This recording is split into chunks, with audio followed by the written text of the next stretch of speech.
Hello mga idol, ito na naman tayo at magluto sa ating paboritong pagkain. Ayan guys, dahil may oras tayo magluto ngayon at meron tayong lulutuin, so gagawa naman tayo ngayon ng homemade food or homemade recipe. Ayan guys, so ito lamang po ang ating recipe for today, ang ating chicken wings at saka meron tayong sausage at meron tayong potato, isang potato po yan at saka isa ring carrots at saka limang green beans at saka mayroon tayong kalahati ng green bell pepper at saka dalawang green chili at siyempre ang ating sibuyas na isang sibuyas at isang buong bawang at siyempre tubig at saka yung pineapple and meron din tayong oyster sauce, siyempre ang asin, hindi mawawalang asin, garlic powder and oregano leaves and meron tayong paprika, meron tayong black pepper at saka siyempre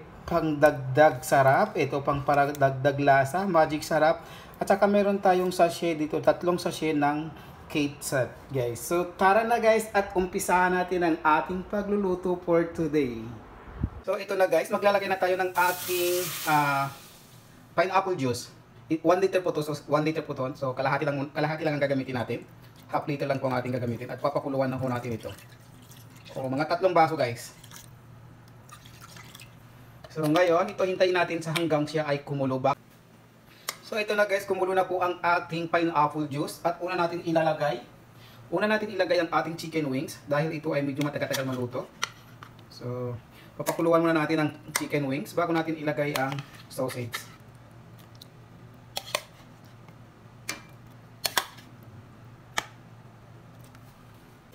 At ito na guys, ayan, pulong-pulo ng ating manok. At ilalagay na rin natin ang ating sausage. Ito guys, ayan. Haluin lang natin ng konti. At isasabay natin ang carrots. Ayan guys. Sabay natin itong carrots. At saka yung green beans.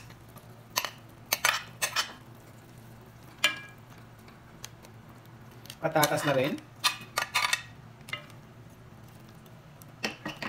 Ayan guys, pagkalipas ng 10 minuto, ilalagay na natin ang ating bawang, ayan. At sibuyas. At this time guys, ilalagay na natin ang ating green chili. Ayan. At ang ating bell pepper.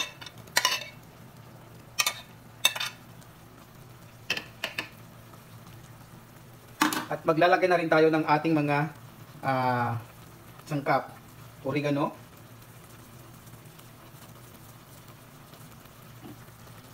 Ang ground black ay garlic powder.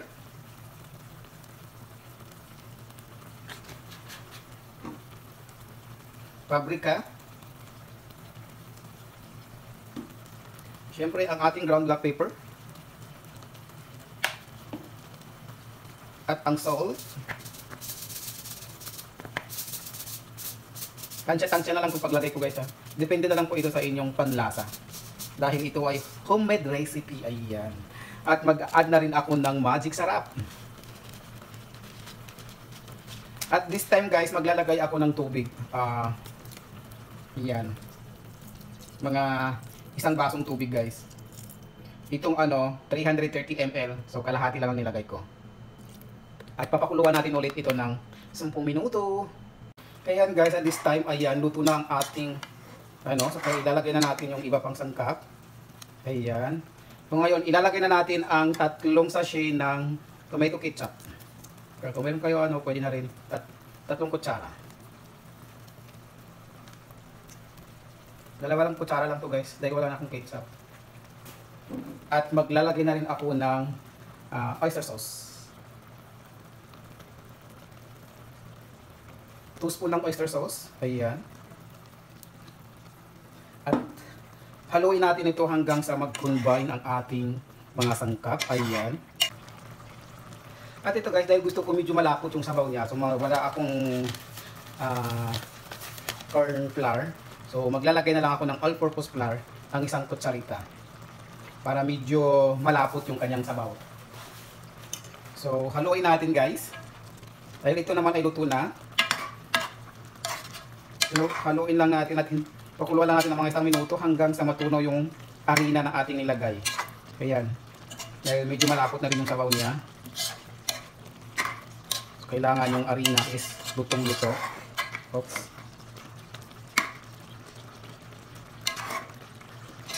Ng ating ulam. Pwede na tayo makakain ng ating kanin.